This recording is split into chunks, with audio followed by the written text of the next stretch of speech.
In our world of constant change, of shifting headlines and complex global politics, three nations are forming a powerful and unexpected partnership: Russia, Iran, and Turkey. To most world leaders and political analysts, this is just a strategic realignment.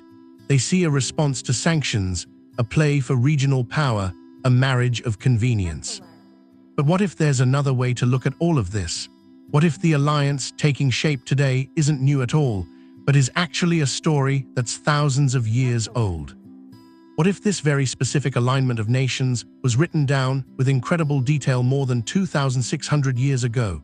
The ancient prophet Ezekiel, writing from exile in the 6th century BC, described a coalition of nations that he said would rise up in the latter days to move against the nation of Israel. Today, many Bible prophecy interpreters are convinced that the nations he named are the same ones dominating our headlines. In this video, we're going to explore the stunning parallels between that ancient prophecy and the modern alliances the Bible warns will play a key role in the end times. To understand what's happening, we have to go back to the source. The prophet Ezekiel received a series of visions from God about the future, and one of the most detailed is found in chapters 38 and 39 of his book. It begins, "The word of the Lord came to me. Son of man, set your face toward Gog of the land of Magog, the chief prince of Meshech and Tubal, and prophesy against him." The prophecy goes on to list the allies who will join this leader Gog. Verse 5 is very specific. Persia, Cush, and Put are with them, all of them with shield and helmet, Gomer and all his hordes, Beth Togarmah from the uttermost parts of the north with all his hordes, many peoples are with you. Now this isn't a vague poem. From the perspective of prophecy students, this reads like a prophetic blueprint, naming a commander and the junior partners in a military coalition that will unite with one hostile goal: to invade Israel. For centuries, scholars have debated the identities of these ancient names. But now, in the 21st century, many believe those identities are snapping into focus with shocking clarity. Let's break down this ancient list, because this is where things get really interesting. The identifications I'm about to share come from a long tradition of study by theologians and historians. And while not all scholars agree, the consistency within this field of prophetic interpretation is remarkable. First, the leader, Gog of the land of Magog.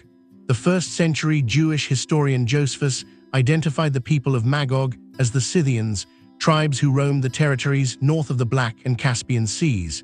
Proponents of this view point out that this is the region of modern-day Russia. The text also says this leader comes from the uttermost parts of the north. They often highlight a simple geographic observation. If you draw a line generally north from Jerusalem, it points toward the region of modern-day Moscow. In this interpretation, Gog isn't a nation, but the title of a powerful leader from this northern land. Next, the prophecy calls Gog the chief prince of Meshech and Tubal.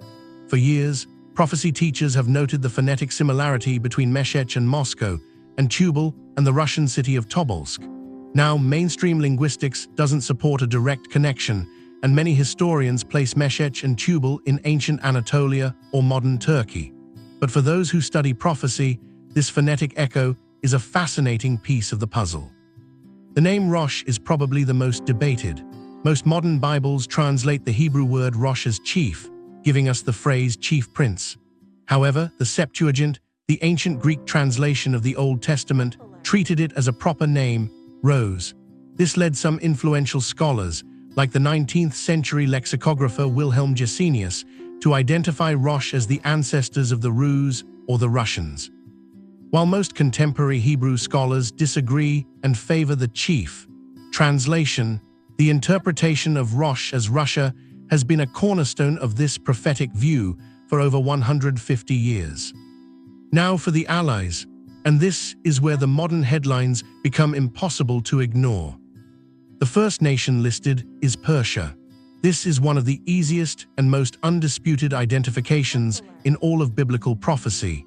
Until 1935, the nation we call Iran today was officially known as Persia. Ancient Persia occupies the exact same territory as modern Iran. Next are Cush and Put. Historians and biblical scholars consistently identify Cush as the land south of Egypt, which covers modern-day Sudan and parts of Ethiopia. Put is similarly identified as the region west of Egypt, which corresponds to modern Libya and potentially Algeria and Tunisia. Finally, the prophecy names Gomer and Beth Togarmah. Ancient Gomer is often associated with the Sumerians who settled in central and western Anatolia. Beth Togarmah is also consistently placed in ancient Anatolia, specifically the eastern part. Both of these territories are found within the borders of the modern nation of Turkey. So according to this long-held school of prophetic interpretation, the lineup looks like this. A powerful leader from Russia will head a coalition that includes Iran, Turkey, Sudan, and Libya. For generations, that combination sounded like a geopolitical fantasy, but today, it's not fantasy anymore. It's becoming fact. For decades, the idea of Russia, Iran, and Turkey forming a tight military and political bloc seemed impossible. Turkey was a key NATO member and Western ally. Russia and Iran were rivals. Their interests simply didn't align. Then came the war in Syria. If this content blesses you and you'd like to support our mission, you can buy me a coffee or give a super thanks. Every contribution helps us create more content to inspire and uplift others. Make sure to subscribe so you don't miss out on my future. The devastating conflict became the furnace where this prophesied alliance was forged. To manage the war and protect their own interests, Russia, Iran, and Turkey created a new diplomatic framework called the Astana process.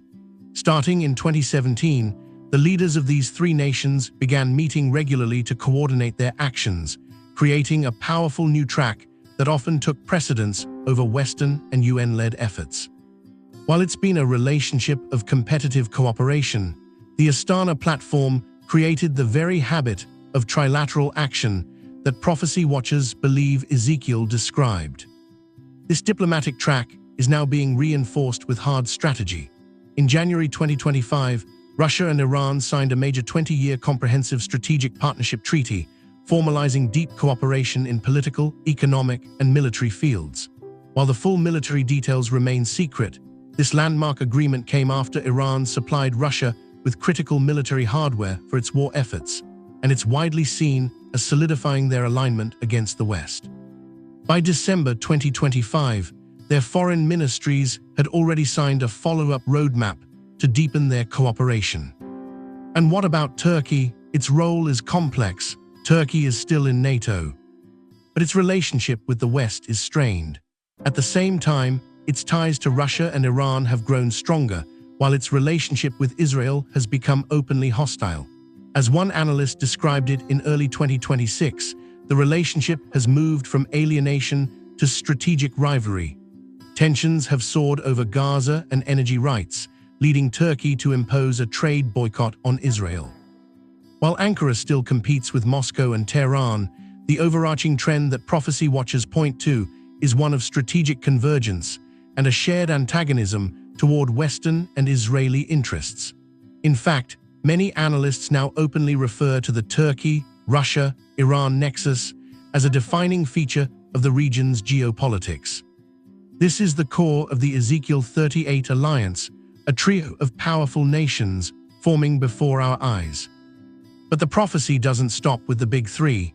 It specifically names Cush and Put, Sudan and Libya, as part of the coalition. For years, this seemed secondary, but now they too are being drawn into this emerging bloc's orbit. In Libya, years of civil war created an opening. Russia has heavily backed the Eastern commander Khalifa Haftar, deploying Russian mercenaries, formerly part of the Wagner Group, and now operating under reorganized structures controlled by Moscow, sometimes referred to as the Africa Corps. These forces have provided military support and secured key oil facilities, giving Moscow major influence. Reports from 2024 and 2025 confirm a continued and established Russian military presence there. In Sudan, the connection is becoming even more direct. In late 2025, reports emerged that Sudan's government has agreed to a 25-year deal for a full Russian naval base at Port Sudan on the Red Sea in exchange for weapons. While the deal has been negotiated for years and is not yet fully operational, securing this base would give Moscow its first naval port in Africa. It would grant the Russian Navy access to one of the world's most critical shipping lanes, projecting its power across the region and solidifying its influence in another of the prophesied nations. The picture is becoming undeniably clear. The exact nations named by Ezekiel are, one by one, being drawn into a strategic alignment with Russia, the prophesied leader from the uttermost parts of the north. But why would this huge coalition attack Israel? The prophet Ezekiel offers a motive. God asks the leader, Gog, "Have you come to seize spoil? Have you assembled your company to carry off plunder, to carry away silver and gold, to take away livestock and goods, to seize great spoil?" For most of its modern history, Israel didn't have many natural resources, but that has changed dramatically. Over the last 15 years, massive offshore natural gas fields like Tamar and Leviathan were discovered. These finds have turned Israel into an energy exporter. Suddenly, Israel possesses immense wealth, what some might call a great spoil. Revenue from these gas fields is projected to be in the tens of billions of dollars. Prophecy analysts suggest that this newfound energy wealth could be the economic prize that lures the Northern Confederacy to attack, seeking to control these vital resources and dominate the energy map of the Eastern Mediterranean. Ezekiel provides one more stunningly specific detail. He describes the Israel that will be invaded as a land of unwalled villages, a people living securely, all of them living without walls. In the ancient world, this was unthinkable. Cities survived only because of massive stone walls. An unwalled country would have been completely defenseless. Many interpreters see a perfect picture of modern Israel in this phrase. While Israel has extensive security barriers and fences, its towns and cities aren't surrounded by the kind of imposing walls of Ezekiel's time. Instead, its defense relies on a powerful, high-tech military, superior intelligence, and a proactive strategy, an unwalled defense doctrine backed by systems like the Iron Dome. Ezekiel also says the invasion will target the mountains of Israel, which had been a continual waste, but are now home to a people gathered from the nations. This powerfully depicts the Jewish people's return to their homeland after nearly 2,000 years and the transformation of the land. While the region always supported a population, the large-scale regathering and national restoration seen in the 20th and 21st centuries is a unique historical event that many believe fits Ezekiel's description perfectly. So, what should we make of all this? We have a 2,600-year-old prophecy that, according to one major school of interpretation, names a specific group of nations, a leader from the far north, Russia, in an alliance with Persia or Iran and Beth Togarmah or Turkey. It also names other nations like Cush or Sudan and Put or Libya. Then we look at our world today. We see Russia, Iran, and Turkey coordinating their moves. We see Russia and Iran signing a 20-year strategic partnership. We see Turkey's relationship with Israel becoming openly hostile. We see Russia establishing military footholds in both Libya and Sudan.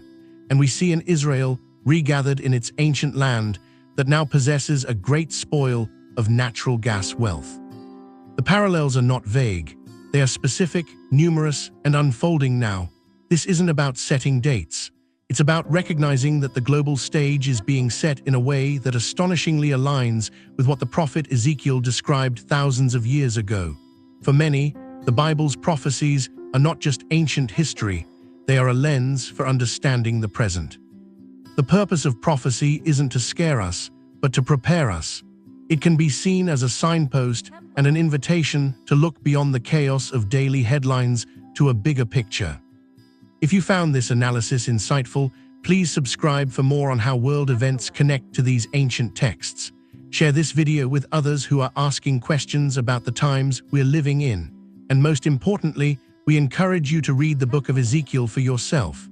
The signs are all around us. For those with eyes to see, be watchful. This book is your beginner's guide to understanding Scripture. Find peace, build relationships, and discover purpose in today's world. Ready to decode the Bible? Find Bible Decoded available on Amazon now. If this content blesses you and you'd like to support our mission, you can buy me a coffee or give a super thanks. Every contribution helps us create more content to inspire and uplift others. Make sure to subscribe so you don't miss out on my future videos.